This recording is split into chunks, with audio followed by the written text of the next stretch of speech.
por el ministerio del Hospital Schreiner.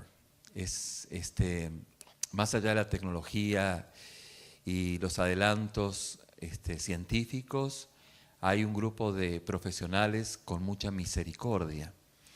Este país tiene instituciones que acogen lo mejor del pensamiento cristiano y la misericordia que en ellos se encuentra, y podemos darle gracias a Dios por el ministerio, por la función pues de este hospital hacia todo el mundo, mayormente hacia toda Latinoamérica.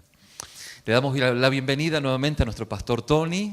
Estamos orando por él, por su función aquí en toda la zona, una función muy amplia que requiere mucha sabiduría de parte de Dios.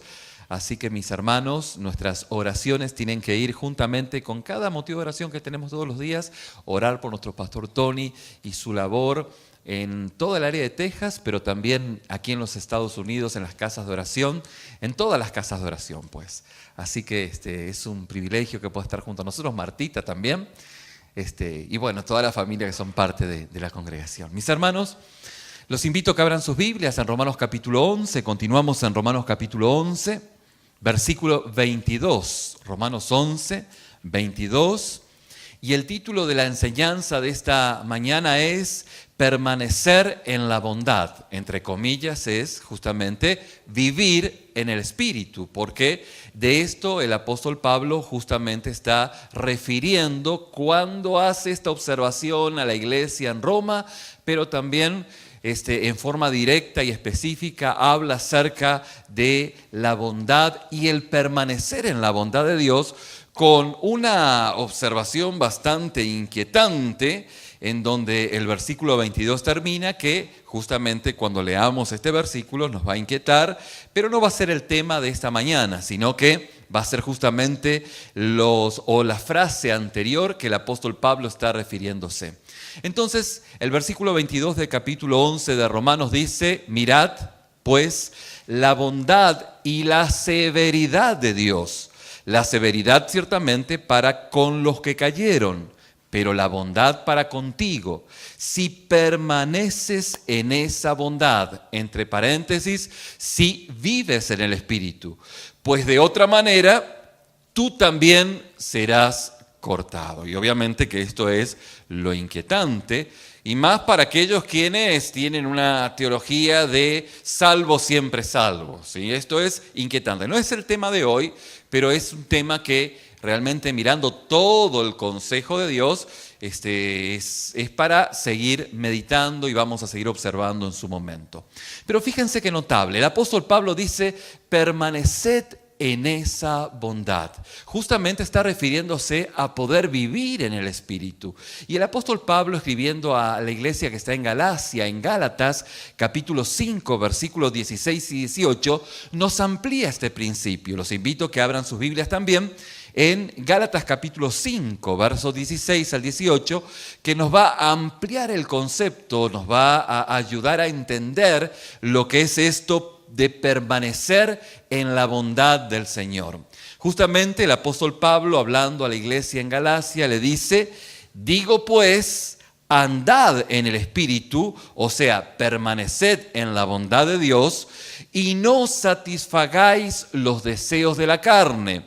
¿Por qué? Porque el deseo de la carne es contra el Espíritu y el del Espíritu es contra la carne. Y estos se oponen entre sí para que no hagáis lo que quisierais. Pero si sois guiados por el Espíritu, no estáis bajo la ley. Quisiera en esta mañana desarrollar el mensaje de hoy sobre 3 preguntas que van a ser de mucha edificación y profundidad de nuestra vida. En primer lugar, ¿qué? ¿Por qué? ¿Cómo? ¿Y qué significa andar en el Espíritu? ¿Qué significa andar en el Espíritu? ¿Qué significa justamente permanecer en la bondad de Dios en una forma práctica?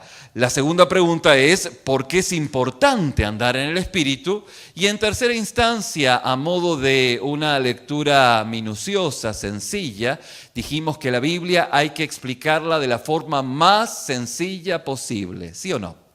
Pero no más sencillo de lo posible. O sea, tiene una profundidad y una complejidad que, por más sencillo que lo podamos explicar, no se puede explicar más sencillo de lo posible. Y es ahí donde el Espíritu Santo nos va ayudando a entender lo que la palabra quiere decir a cada uno de nosotros.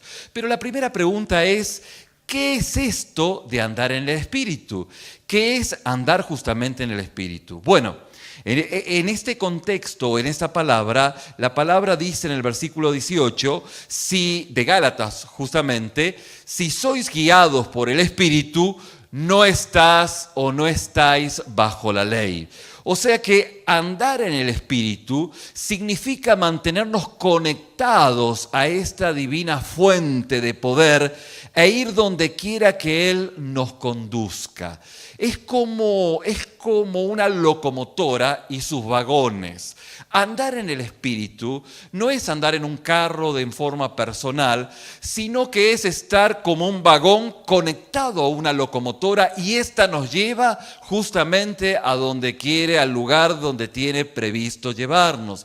Recuerden que el domingo pasado justamente estábamos hablando de que el cristiano no vive en solitario, pues. El cristiano no es autónomo.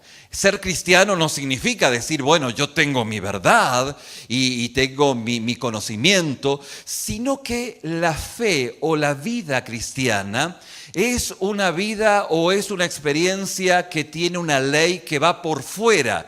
Esto decíamos que teológicamente es un heterónomo o una persona que tiene una ley que va por fuera.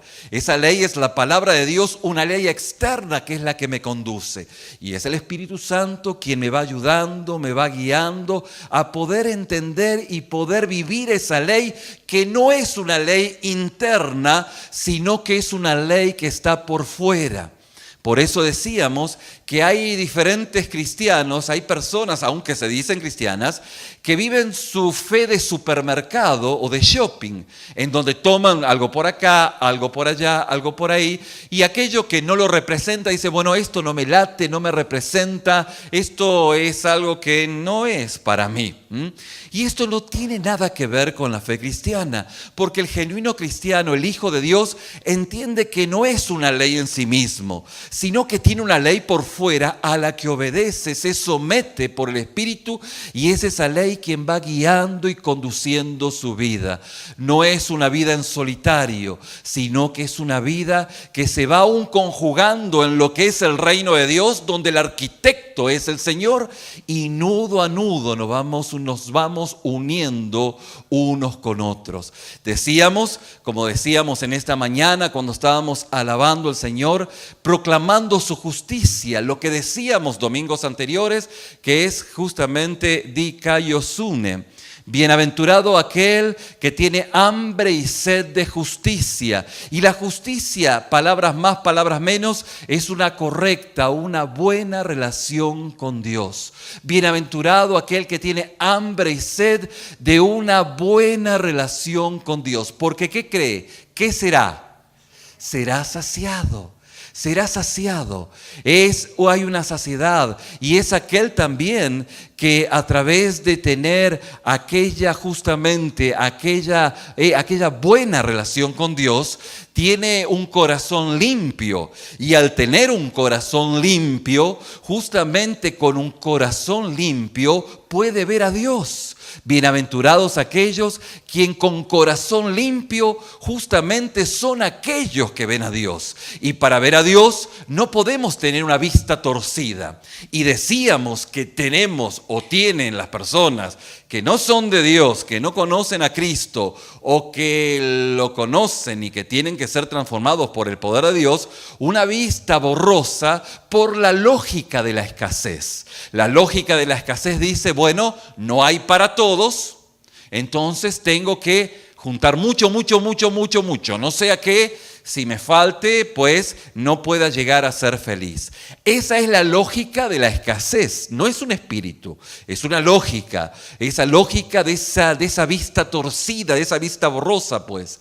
Y la palabra nos hace mención de que tenemos que tener una vista correcta, Porque cuando vemos la bondad de Dios, vemos de que Dios tiene misericordia y alimenta a las plantitas, alimenta a los pajarillos, a los animalitos, y Dios alimenta y Él en su provisión cuida, y en ese cuidado vemos que Dios ha de tener cuidado de nosotros. Él es un Dios rico en misericordia, por lo tanto no tenemos que tener ese espíritu de escasez, porque el Hijo de Dios entiende que su provisión viene de parte de Dios. Amén.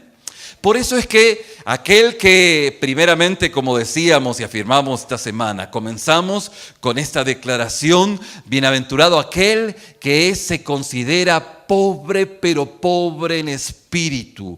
Aquel pobre mendicante, aquel mendigo, reconoce su mendicidad y en esa mendicidad pues va a buscar la provisión de parte de Dios. Dios, que es rico en misericordia, empieza a proveer bajo esta actitud que todo hijo, hija de Dios debiese tener. Por eso la palabra de Dios implica o dice que andar en el espíritu justamente es mantenernos conectados. Diga conmigo, conectados con esa fuente divina, con el favor de Dios, con la gracia de Dios y su poder que se manifiesta día con día en nuestras vidas. La segunda percepción de justamente andar en el Espíritu se encuentra en el versículo 22 que no hemos leído de Gálatas capítulo 5, donde nos dice que el fruto del Espíritu es amor, gozo, paz, paciencia, benignidad, bondad, fe, mansedumbre, templanza. Bien, si nuestro andar cristiano va a ser un andar de amor, de gozo, de paz y todo lo que dijimos anteriormente, entonces andar en el Espíritu debe querer decir producir el fruto del Espíritu. O sea, producir un fruto que es propio de aquel que anda justamente conectado en esa locomotora, como un vagón, que va guiado por el Espíritu y va siendo transformado por él. Justamente la palabra de Dios nos dice que hay un fruto, pero de nuevo se enfatiza la obra del Espíritu Santo, no nuestra obra, sino que es la obra de Dios obrando en cada uno de nuestras vidas. Por lo tanto, el Señor produce el fruto. Justamente yo creo sin lugar a duda que Pablo tomó este pensamiento de nuestro mismo Señor Jesús cuando dice: permaneced en mí y yo en vosotros. Como el pámpano no puede dar fruto si no permanece en la vid, así tampoco vosotros si no permanecéis en mí. Yo soy la vid, vosotros los pámpanos o los sarmientos. El que permanece en mí y yo en él, ese lleva mucho fruto. O sea que en consecuencia, andar en el Espíritu significa permanecer en la vid. ¿Qué significa andar en el Espíritu entonces? Permanecer en la vid. Somos injertados, no somos un diente de león que anda volando por quién sabe dónde. No, somos injertados, tenemos un sentido de permanencia. Y esa permanencia es que no andamos en solitario. Esa permanencia es que no somos autónomos. No somos autónomas, No es gente que vive en su individualidad, su religiosidad cristiana. Eso no existe. No existe.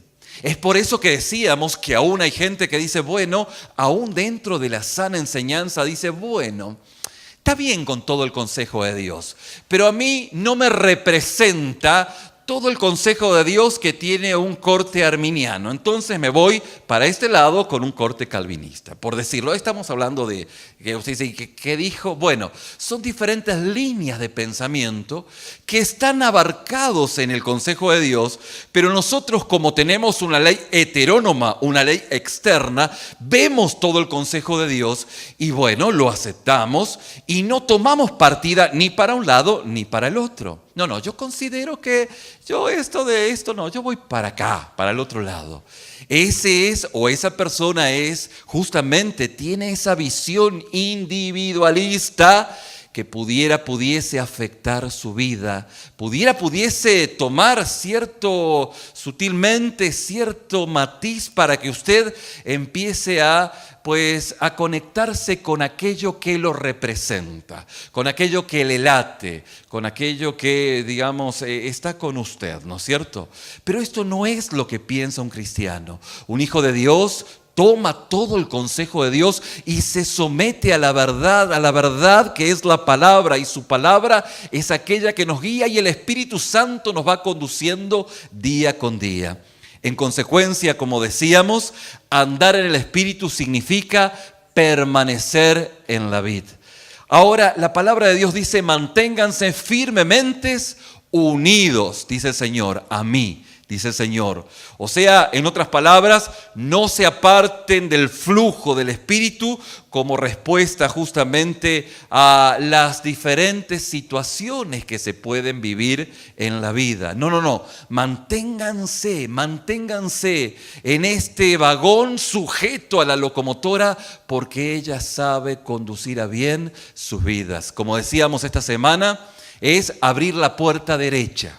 Es saber que cuando abramos la puerta derecha, para aquellos quienes dicen, pues abrir la puerta, ¿qué? Bueno, en el Antiguo Testamento se habla acerca de andar por la derecha, y andar por la derecha es solamente porque la diestra es el brazo fuerte. Aquel que tiene, la izquierda diría, bueno, es como mi izquierda, como sea está bien, ¿no es cierto? Pero la palabra está refiriéndose a la fuerza, y a la fuerza es, pues todo mundo en ese contexto era diestro, así que pues así, por esto se refiere. Y justamente andar por la diestra o por la derecha significa andar obedeciendo lo que Dios dice en su palabra, siendo una persona heterónoma, siendo alguien que no es individualista, que alguien que se somete a la verdad, a la ley adquirida, aprendida por Dios. Entonces, de esta manera, cuando nosotros somos obedientes, va a ocurrir en nuestra vida lo que Dios determine que ocurra, eso ha de ocurrir. Ni más ni menos. Ser obediente. ¿Y por qué tengo que hacer lo que dice la palabra? ¿Por qué tengo que perdonar? ¿Por qué no me tengo que casar con yugo desigual? ¿Por qué tengo que hacer tal o cual cosa? ¿Por qué? Bueno, tal vez no tengas todas las respuestas, pero si caminas por aquella obediencia que Dios ha dado y ha mostrado, y tú eres obediente a aquella palabra que Dios ha dicho en su palabra, valga la redundancia, entonces te ha de ocurrir lo que Dios quiera que te ocurra. No significa que todo sea un valle de rosas, puedes encontrar espinas en ese camino. Pero no van a ser ni más ni menos aquellas espinas que Dios preparó de antemano también para que anduvieses en ellas. Aquellos fundamentos que tú has de tener en tu vida que han de consolidar tu vida. ¿Por qué? Porque cada vez que tú desobedeces la voz de Dios, tú desobedeces la palabra de Dios como cristiano, como hijo de Dios, ocurre lo que pasa en el GPS. Cuando tú pues tomas un camino alternativo al que justamente el GPS te indicó. ¿Qué dice el GPS? Recalculando. Y el recalculando de Dios es que si tú eres un hijo de Dios, Dios como sea te va a llevar a buen fin.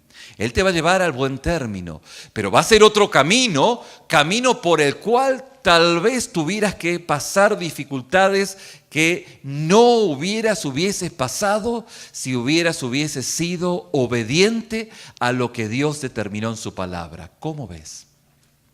Entonces, también se puede dar en que tu vida estás recalculando constantemente, recalculando, y ahí puedes considerarte decir, bueno, ¿realmente soy hijo de Dios? Lo más probable es que no lo seas. ¿Por qué? Porque el hijo de Dios, bueno, al principio sí va recalculando y eventualmente va recalculando porque ese no es del todo obediente. Pero justamente hay una intención y hay un camino de aprendizaje espiritual en que día con día, año con año de estar en el Señor y permaneciendo en el Señor, ya el recalculando es cada vez menos, ¿sí o no? Bueno, debiera ser sí. ¿Sí? Alguno dice, pastor, hace 20 años que estoy recalculando, ¿no? Bueno, ese debería seguir escuchando esta enseñanza, ¿bien? Entonces, la pregunta es, ¿qué es justamente esto de andar en el Espíritu? Bueno, andar en el Espíritu, habíamos dicho justamente, ser guiados por el Espíritu y producir el fruto del Espíritu.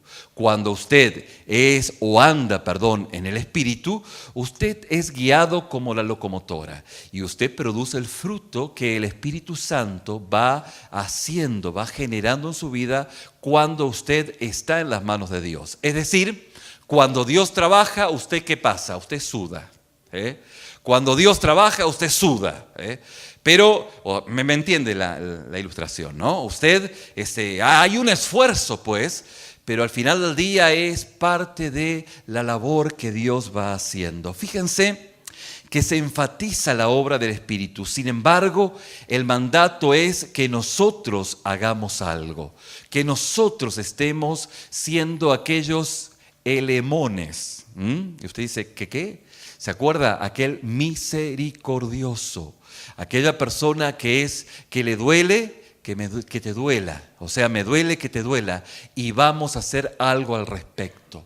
Es aquel que tiene justamente ese corazón limpio, ese corazón transformado, que desata aquel buen samaritano que por el Espíritu Dios ha generado en su vida y que salta todo tipo de muralla, de barrera, de todo tipo de condicionamiento que el mundo pues ha catalogado y ha justamente pues plasmado. Aquí van unos, aquí van otros, aquí van otros, ese orden, ¿no? Que genera lo limpio y lo sucio, lo puro y lo impuro, pero justamente la palabra dice, bueno, así no es, así no es. La limpieza no pasa por el orden, aunque el orden también es necesario, ¿sí? Pero no es el orden en sí, sino es lo que hay en tu corazón. Y como tu corazón está limpio por el poder del Espíritu, tú puedes andar en aquellas buenas obras que Dios preparó de antemano para que anduvieses en ella. Por eso es que nuestras voluntades están profundamente implicadas.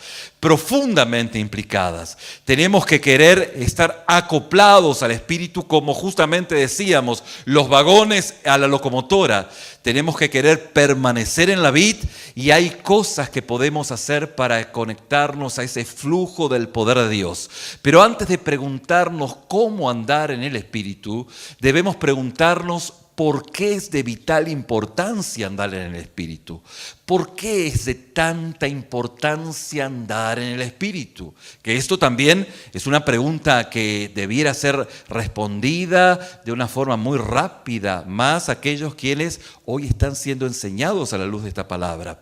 La pregunta es, el texto, la respuesta es, el texto nos dice que hay dos razones para poder estar o andar en el Espíritu.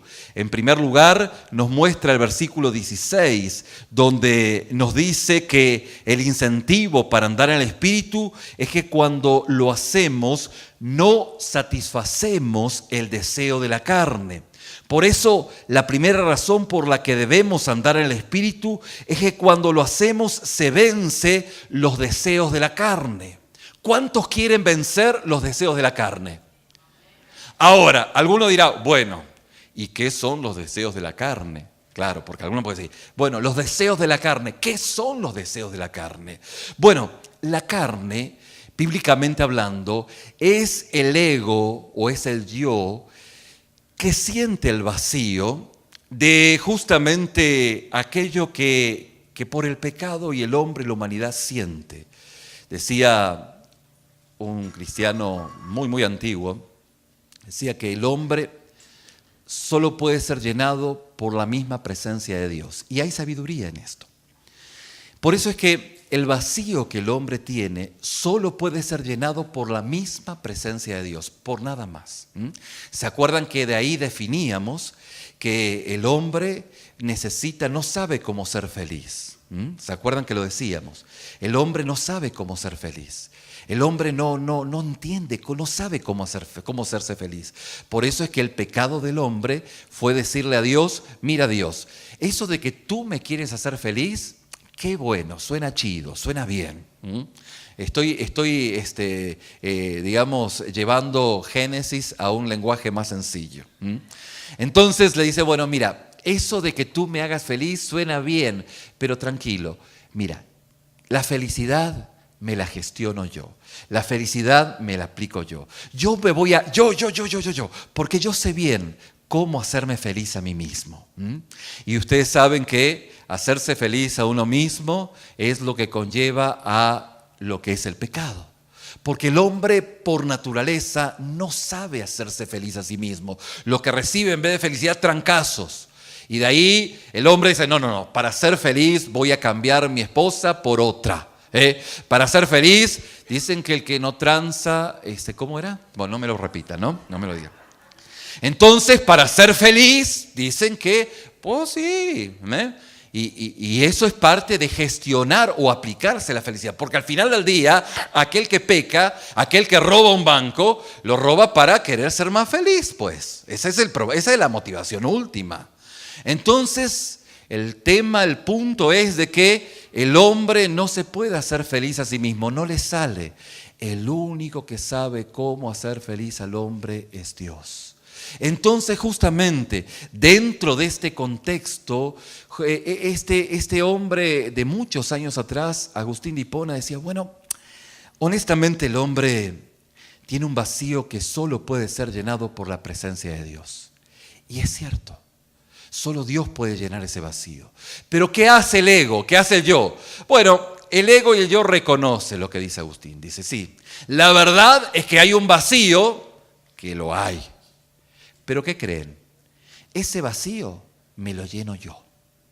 Yo voy a buscar los recursos para llenar ese vacío. ¿Por qué? Porque la carne justamente siente ese vacío y usa los recursos que están a su propio poder para llenarlo. La carne justamente, como decíamos, es el yo que trata de satisfacerse a sí mismo con cualquier otra cosa menos con la misericordia de Dios. Esa es la carne. La carne dice, la verdad que me siento de la patada. Me siento en la miseria. Me siento triste. Y como me siento triste, lo voy a resolver con, no sé, llámese tequila o llámese como se llame. Entonces tiene un problema después de depresión y un problema después de alcoholismo, ¿no? Y así la carne va a resolver su problema que lo reconoce. Pero esto es la carne. La carne es el yo que trata de satisfacerse con cualquier cosa menos con la misericordia de Dios. Esta es una definición muy sencilla de lo que es la carne. La carne reconoce que está mal, reconoce que está deprimida, reconoce que está angustiada. ¿Y quién no? Díganme. Reconoce que está fatigada y cargada. Reconoce que está pasando por dificultades. ¿Y cómo lo resuelvo? Bueno, quién sabe. Usted, mire, no hay que ser muy iluminado para recordar o para que usted recuerde cómo resuelve sus cosas lejos de la misericordia de Dios. Esa es la carne. La carne es el ego que siente un vacío, pero detesta la idea de satisfacerlo por medio de la fe, es decir, dependiendo de la misericordia de Dios en Cristo. O sea que detesta la idea. No, eso no. De esa manera yo no voy a resolver. No como eso. Yo voy a resolver, yo sé cómo resolverla. Esa es la carne. En cambio, justamente prefiere usar cualquier otro recurso en su propia fuerza para llenar su vacío, tal como el apóstol Pablo lo describe en el versículo 7 del capítulo 8 de Romanos. La mente puesta en la carne es enemiga de Dios. ¿Cómo es la mente puesta en la carne? Enemiga de Dios. ¿Por qué? Porque no se sujeta a la ley de Dios. La verdad, dice la carne, tengo un grave problema. Estoy pasando por la peor de las angustias. ¿Pero qué? ¿Acercarme a la misericordia de Dios? No. Bien, gracias. Eso es lo que hace la carne. La característica básica de la carne es que no es sumisa. No quiere someterse a la absoluta autoridad de Dios o confiar en la misericordia absoluta de Dios. O sea que la carne es individualista, o sea que es autónoma, o sea que es una ley en sí mismo y veo cómo lo resuelvo. Esto es cuando decimos andar en la carne. ¿Eh? Cuando cada uno escucha o cuando usted dice ¿qué es andar en la carne? Es justamente no poder aceptar, no poder someterse a la autoridad de Dios o confiar en la misericordia absoluta de Dios. Por eso no es sorprendente, por tanto, que en el versículo 17 hay una guerra entre nuestra carne y el Espíritu de Dios. A primera vista, según el versículo 17, es un problema que en los cristianos haya una guerra vívida entre la carne y el espíritu. Sin embargo, el acuerdo, justamente de acuerdo al versículo 14, dice, la carne está crucificada en cada uno de los hijos de Dios. Por eso el versículo 17 dice, porque el deseo de la carne es contra el espíritu y el del espíritu es contra la carne, pues estos se oponen el uno al otro de manera que no podéis hacer lo que deseáis. Mis queridos, lo más importante que tenemos que aprender de este versículo es que los cristianos experimentamos una lucha interna. Si cuando justamente estaba describiendo esto de la carne, usted dice, bueno, ¿qué hago? Porque yo también batallo con la carne, tengo mucho de mí que batallo con la carne. Tengo situaciones en la vida que me pasan, que estoy viviendo y que al final del día no estoy confiando en Dios. ¿Será que soy cristiano? ¿Qué cree usted? ¿Será que será cristiano? La respuesta es sí. Sí es cristiano, Sí. Es un hijo de Dios. Sí es un hijo de Dios. Porque la lucha es justamente la lucha del cristiano, donde Dios ha tomado el control, ¿sí? Ha tomado el control. Es como que ya tomó Raqqa y tomó Mosul, para ponerlo en un contexto. Y ya ISIS, los extremistas están todos dispersos, pero todavía están. Entonces la carne está todavía ahí y hay que seguir atacándola. Ya el Señor tomó el control de nuestro corazón. Él es el Señor de nuestra vida. Pero hay grupos insurgentes en la carne que hay que seguir atacándolos. O sea, siguen todavía. ¿Hasta cuándo? Hasta cuando usted llegue a la gloria del Señor. Pero usted dice, yo tengo todavía luchas en mi vida. Esto justamente no significa necesariamente que no sea cristiano, ya que un hijo de Dios no es una persona que no tiene malos deseos. Un cristiano es una persona que lucha contra esos deseos por el poder del Espíritu. Si usted me dice, bueno, yo tengo, a veces me sale el Iñiguez, no se crea. No, me sale el Flores, me sale, y eso me... Bueno, ¿saben cuál es el peor escenario que puede tener un cristiano? No es la lucha.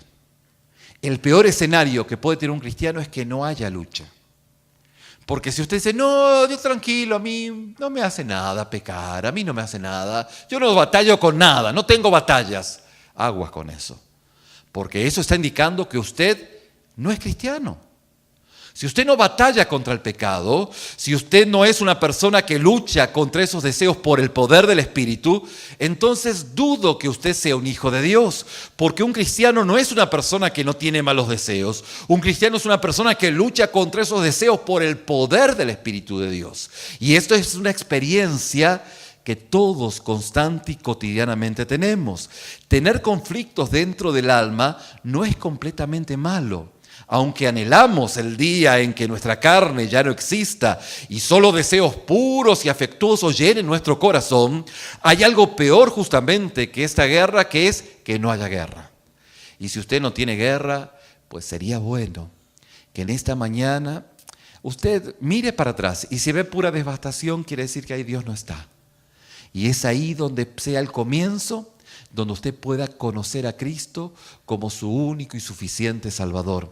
Por eso el Espíritu vino justamente para luchar contra la carne. Tenemos el valor, si nuestra alma permanece en ese campo de batalla, justamente la señal para conocer si el Espíritu habita dentro de nosotros es que no es que no tenemos malos deseos, sino justamente la señal de que habita dentro de nosotros el Espíritu es que estamos en guerra contra ellos. Estamos guerreando contra todos esos malos deseos que habitan en nuestro corazón y que quieren tomar el control de nuestra vida. Cuando consideramos justamente el versículo 16 y 17 juntos, el punto principal no es la guerra, sino la victoria a través del Espíritu. Y el versículo 16 dice que si caminamos mediante el Espíritu, no permitiremos que esos malos deseos maduren. Vuelvo a repetirlo, si caminamos mediante el Espíritu, no permitiremos que esos malos deseos maduren. Es decir, cuando caminamos en el Espíritu, arrancamos de raíz los deseos de la carne. De hecho, los deseos nuevos están centrados en Dios. Hay un deseo de buscar su presencia y son desplazados todos aquellos malos pensamientos, situaciones e insinuaciones en nuestra mente en esa guerra espiritual a la cual estamos expuestos día con día. En realidad, lo que Pablo quiere decir en el versículo 24 de Gálatas, cuando dice que la carne ha sido crucificada, es que el Espíritu peleó y ganó la batalla decisiva. Ya el Espíritu ganó. Y aunque hay focos de resistencia que hay que batallar día con día, esos focos de resistencia son los focos en los cuales usted y yo estamos inmersos. Ahora, si usted es de aquellos que dice, bueno, la verdad es que yo sí tengo problemas, pero los resuelvo a mi manera. Pero creo que soy cristiano. No es hijo de Dios. No es cristiano. Porque el cristiano no resuelve su vida a su manera. No resuelve las cosas a como vienen ganas. Ni tampoco toma algo de acá, toma algo de allá, toma de acá prestado y de lo otro y lo pone. No, lo que le conviene. No. El Hijo de Dios es aquel que se somete, que tiene esa verdad por fuera, heterónoma, por fuera, ¿sí? Y que Dios respalda esa palabra y cuando usted camina por la derecha, Dios pues lo bendice. ¿Por qué? Porque va por el camino que Él ha trazado para usted. No significa que no haya dificultades, pero son situaciones que, como dice Romanos 8:28, no es que todas las cosas sean buenas, pero todas las cosas que hacen nos ayudan para bien. Bueno, cuando es recalcular también el camino, al final del día en su misericordia, también las cosas nos ayudan para bien. Pero qué bueno es que podamos caminar por la derecha, ¿sí o no? ¿Sí? O sea, caminar bajo la sombra de Dios. Porque si usted es un adulto, es un jovencito, si usted camina por aquella voluntad de Dios, Dios va a bendecir su vida, a pesar de las adversidades y dificultades que pueda tener. Ahora, la pregunta del millón es, ¿cómo andar en el Espíritu? ¿Cómo dejarse guiar por el Espíritu o permitir que el Espíritu los controle? ¿Sí? Ya que hemos escuchado esa palabra, mi querido hermano, ande en el Espíritu, deje que el Espíritu lo controle. Y uno lo escucha y dice amén. Pero tal vez después se va a frustrar y decir, bueno, ¿qué querrá decir con eso? ¿Qué querrá decir con que el Espíritu me controle? ¿Qué querrá decir? ¿Cómo permitir que el Espíritu me controle, pues? ¿Cómo permitir que el Espíritu me controle? Y esa es una respuesta que hoy vamos a dar, ya casi finalizando el mensaje. La respuesta es, dejamos que el Espíritu tome el control de nuestro corazón, haciéndonos felices, teniendo el gozo de Dios. O para decirlo de otra manera, andamos en el Espíritu cuando nuestro corazón descansa en las promesas de Dios. Andamos en el Espíritu cuando nuestro corazón descansa en las promesas de Dios. Diga conmigo, andamos en el Espíritu cuando nuestro corazón descansa. Diga conmigo, descansa en las promesas de Dios. Fíjese qué sencillo. Cuando su corazón descansa en las promesas de Dios, andamos en el Espíritu. Ahora usted dice, bueno, ¿y cómo descansamos en el Espíritu? ¿Cómo podemos andar en las promesas de Dios para descansar en el Espíritu? La respuesta es sencilla. La respuesta es por fe. El apóstol Pablo, escribiendo en el versículo 6, capítulo 5 de Gálatas, dice, en Cristo Jesús ni la incircuncisión ni la circuncisión significa nada, sino la fe que obra por amor. La fe verdadera siempre produce amor, porque la fe quita el pecado, el temor y la codicia y nos da deseos de disfrutar el poder de Dios. Es por fe en las promesas de Dios. Mire, sáquese el estrés, párese un poquito. Por cada problema que tiene, anote una promesa de Dios. Prepárese un buen café, porque si no se prepara un buen café va a tener un problema que el café no es bueno, ¿no? Prepárese un buen café, ponga sus problemas y ponga las promesas de Dios. Descanse en esas promesas. Eso es vivir justamente en el Espíritu. Si el amor es justamente la fe y justamente produce inevitablemente esa comunión con Dios, entonces la manera de andar en el Espíritu es teniendo fe. La confianza dichosa en las promesas de Dios es el conducto del Espíritu. Por esto es que vivir por fe es la primera respuesta a poder vivir en el Espíritu. Fíjese Gálatas capítulo 5, versículo 5, dice, pues nosotros por medio del Espíritu, justamente esperando por la fe, la esperanza de justicia. ¿Cómo esperamos a Jesús por medio de la fe? Por medio del Espíritu, mejor dicho, es por la fe. Cuando mantenemos nuestro corazón feliz en Dios. Cuando esperamos por medio del Espíritu, andamos por el Espíritu. Cuando esperamos en Él pacientemente, ya que la paciencia es sinónimo de fe. La impaciencia es sinónimo de incredulidad. No hay un cristiano impaciente. Si usted es un cristiano impaciente, usted no es cristiano. Es así. El cristiano espera pacientemente en las promesas de Dios. Y justamente en esa instancia es donde podemos andar mediante el Espíritu. En tercera instancia, andar en el Espíritu, Gálatas capítulo 3, versículo 23 nos dice, antes de venir a la fe, estábamos encerrados bajo la ley, confinados para la fe que había de ser revelada. La llegada de la fe nos libera para poder andar por encima de las leyes. Las leyes en cuanto a la ley que indica qué es lo que tenemos que hacer. Y se acuerdan que decíamos aquí, no es que ahora cambiamos de ser mala gente como éramos lejos de Dios y ahora somos buena gente. Ahora nos portamos bien. No. Es que sí antes éramos mala gente, pero ahora somos aquellas personas que tenemos el fruto del Espíritu, porque el Espíritu es el Señor de nuestras vidas, bajo el señorío de Cristo, y en ese fruto del Espíritu, en ese gobierno de Dios, andamos en buenas obras que Dios preparó de antemano para que anduviésemos en ellas. Y esto es el poder andar en novedad de vida. El que usted sea una buena persona no es por el esfuerzo que usted le pone, sino por la gracia de Dios, por el cambio transformador que Dios ha hecho en su vida. Donde Dios lo libera de todo tipo de ansiedad y culpa y codicia. Y es ahí donde usted puede confiar y meditar en la fiabilidad de lo precioso de las promesas de Dios. Confiado pacientemente en el cuidado de Dios independientemente de toda adversidad y circunstancia que pudiese vivir. La manera de andar en el Espíritu, así como nos dice la palabra, es el deseo de poder evitar y de poder negar, de poder salir de toda obra de la carne. Y poder escuchar justamente cada palabra, cada promesa de Dios, confiar en ella y disfrutar en ella y descansar en ella. Esto es lo que significa vivir en el Espíritu.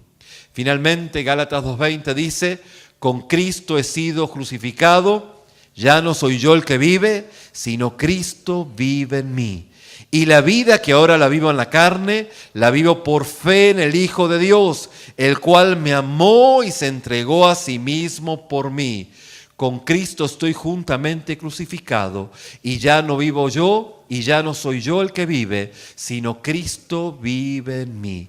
¿Quién es el Cristo que vive en Pablo? El Espíritu. Cristo vive en mí. ¿Quién es el Cristo que vive en Pablo? El Espíritu.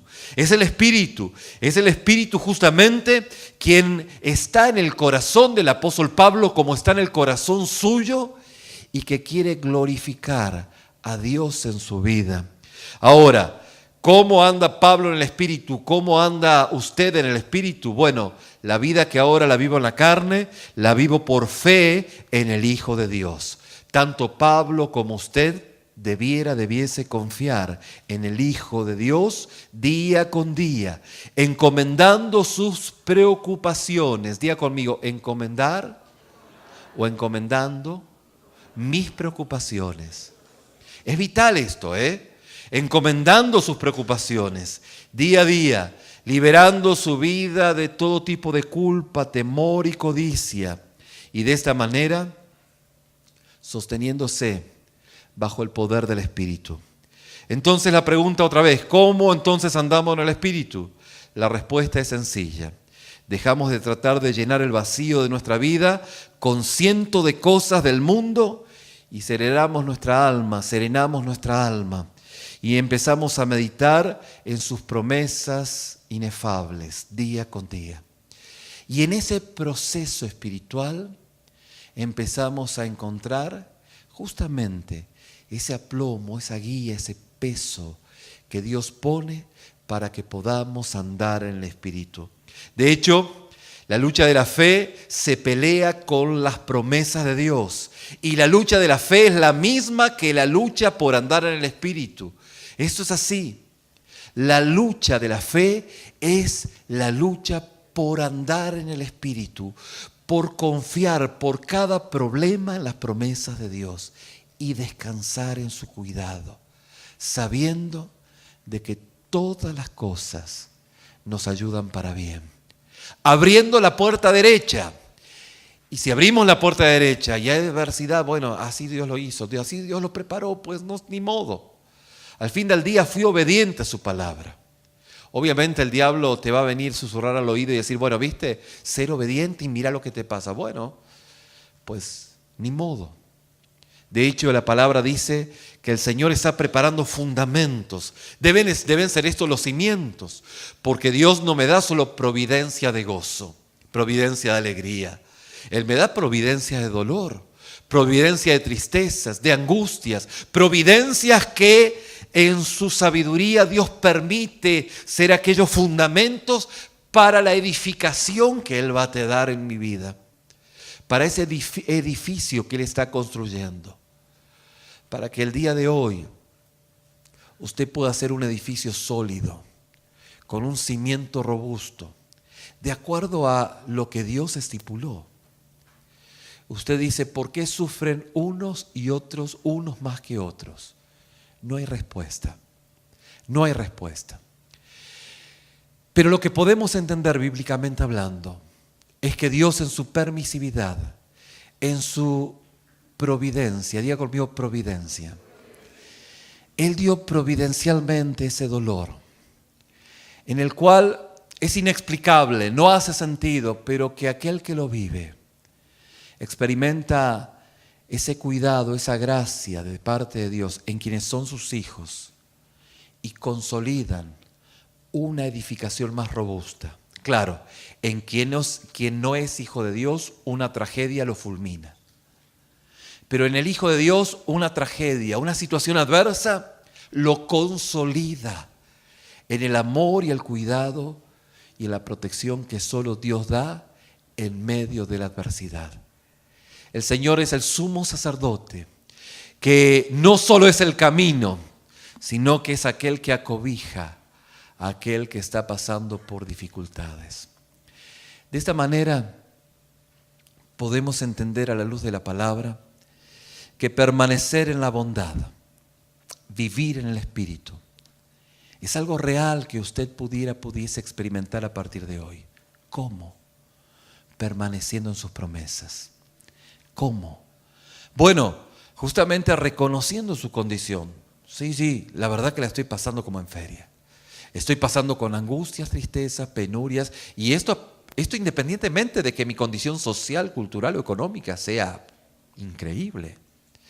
Porque las apariencias engañan. Porque usted pudiera estar bien, pero podría estar en un knockout, en lo último ya de la soga. Eso usted y Dios lo sabe. Y la carne lo reconoce y dice, no, la verdad que estamos como en feria. pero ¿cómo lo resolvemos? Y la carne dice, de cualquier manera, pero a Dios no me lo incluyas. La misericordia de Dios, no. Esa es la carne. Esa es la carne. Esa es la voz de la carne. Y la palabra dice, pues, el hombre espiritual dice, sí, la verdad que tengo esta necesidad. ¿Cómo lo resuelvo? Y ahí es donde confiamos en las promesas de Dios, en su cuidado y en su protección, en nuestra convalecencia, nuestra vulnerabilidad, nuestra condición de convalecientes, de mendicantes, nuestra condición de necesitados, nuestra condición justamente de reconocer que no tenemos nada de nada y que necesitamos del cuidado de Dios. De hecho, nos reconciliamos con nuestras miserias y nos conectamos con las personas, pues, porque nos conectamos en el dolor, que algunos lo encubren y que Dios dice, ni para qué echar mentiras. A mí ni me puedes mentir, pero está en ti en poder cómo vas a resolver tu vida. Por eso está la tensión. Si vivís en la carne, enemigos sos de Dios. Pero porque la carne no puede, no quiere. Pero si sos hijo de Dios y aún estás viviendo en la carne, tenés la ventaja de que sos hijo de Dios, de que es hijo de Dios. Entonces dice, bueno, de una vez por todas dejo de poder resolver mi vida a mi mismo criterio y empiezo a confiar en las promesas de Dios y permito que Él sea el centro de mi vida, como una verdad heterónoma, externa, y por el Espíritu voy a dejar gobernarme. Voy a ser un incompetente, claro que soy incompetente, pero ahora soy racional. Ahora me doy cuenta, porque hay gente que no se da cuenta de que no se da cuenta. Estoy hablando a los hijos de Dios, porque el no cristiano no se da cuenta y no se da cuenta y duerme tranquilo. En esta mañana puede que alguno diga, ¡ah! La verdad, ¿seré yo el ausente de misericordia? ¿Seré yo? Y el Señor te dice, ¿seré yo? ¿Eres tú? Sí, claro que eres tú. Y usted se da cuenta que es. ¿Seré yo el que no confía en Dios? ¿Seré yo que no confía en las promesas de Dios y está lleno de ansiedad, de temor? ¿Seré yo? Y en ese seré yo usted se responde que es usted. Entonces, ¿es un racional incompetente? Sí. Pero empieza por el Espíritu a ser competente racionalmente. ¿Sí? Para que luego después, por defecto, le salga el poder ser lo que Dios quiere que usted sea. Le nace a partir del proceso que el Espíritu ha hecho en su vida.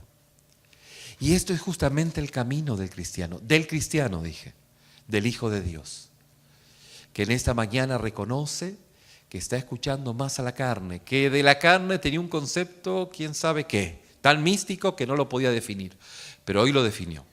Hoy ya lo definió y dije, sí, la verdad que ando en la carne porque defino mis problemas a como yo quiero y no confío en las promesas de Dios.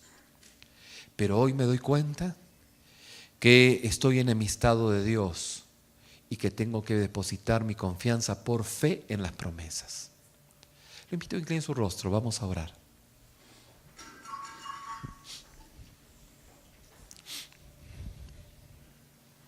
La lucha de la fe se pelea juntamente con las promesas de Dios.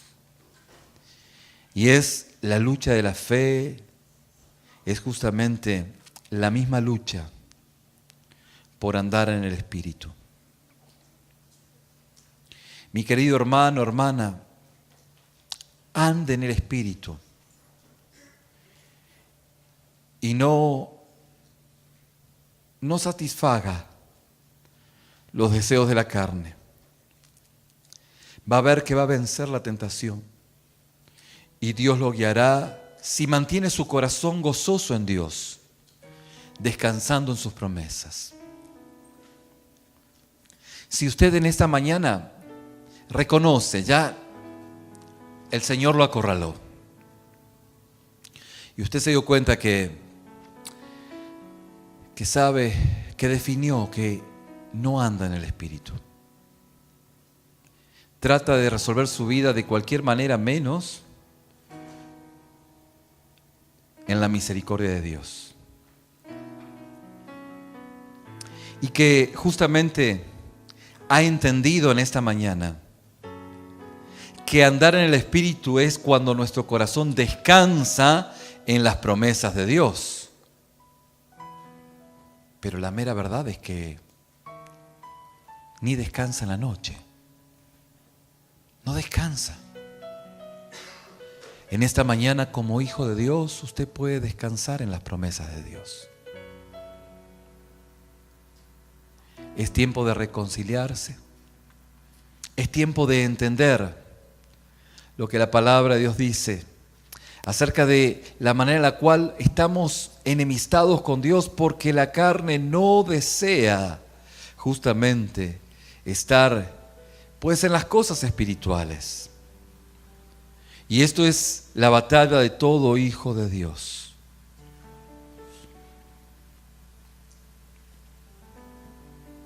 Por eso es que hoy puede andar en la bondad de Dios. Hoy puede descansar en las promesas de Dios, sin lugar a duda.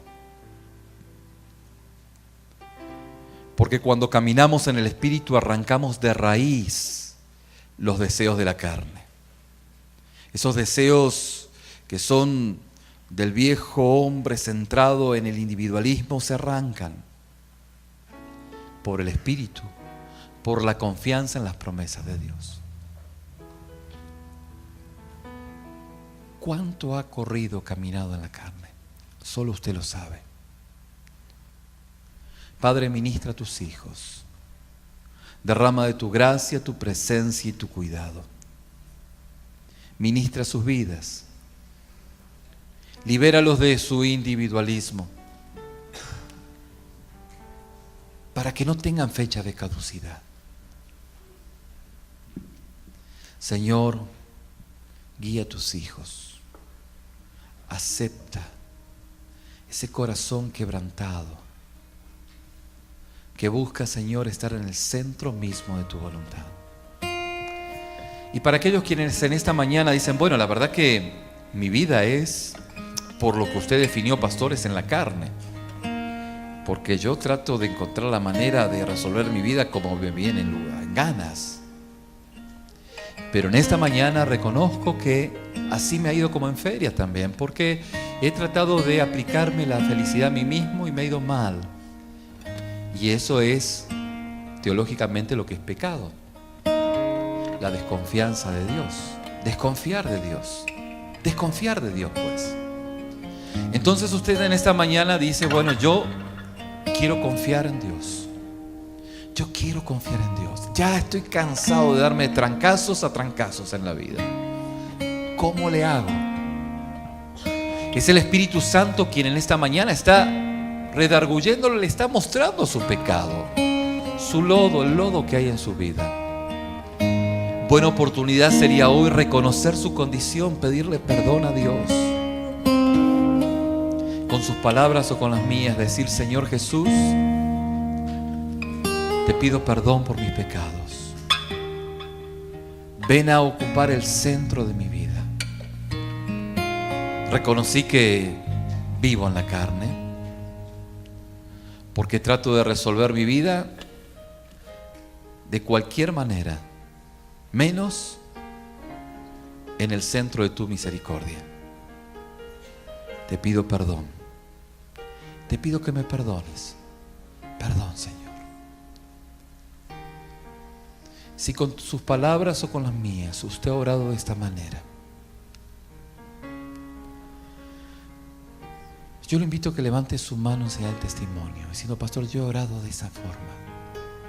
Le estoy entregando mi vida a Cristo. Sería un buen comienzo, pues. Diciendo, en esta mañana yo estoy entregando mi vida a Cristo. Amén. ¿Alguien más? entre usted y Dios, Dios sabe, y ni para qué echarle mentiras a Dios. Padre, ministra la vida de tus hijos, los quienes en esta mañana están decidiendo por ti. Aquellos quienes han orado en lo íntimo y personal de sus vidas. En la oportunidad que tú hoy le das, sigue ministrando sus corazones. Ministra a cada uno de aquellos quienes en esta mañana están poniendo su vida en ti, empezando a vivir en el Espíritu. Y para aquellos quienes están batallando, Señor, la buena batalla, fortalécelos, afírmalos y sigue, Señor, llenando sus vidas, confirmando con esta palabra esta batalla, esta buena batalla. En el nombre de Jesús. Amén, Señor.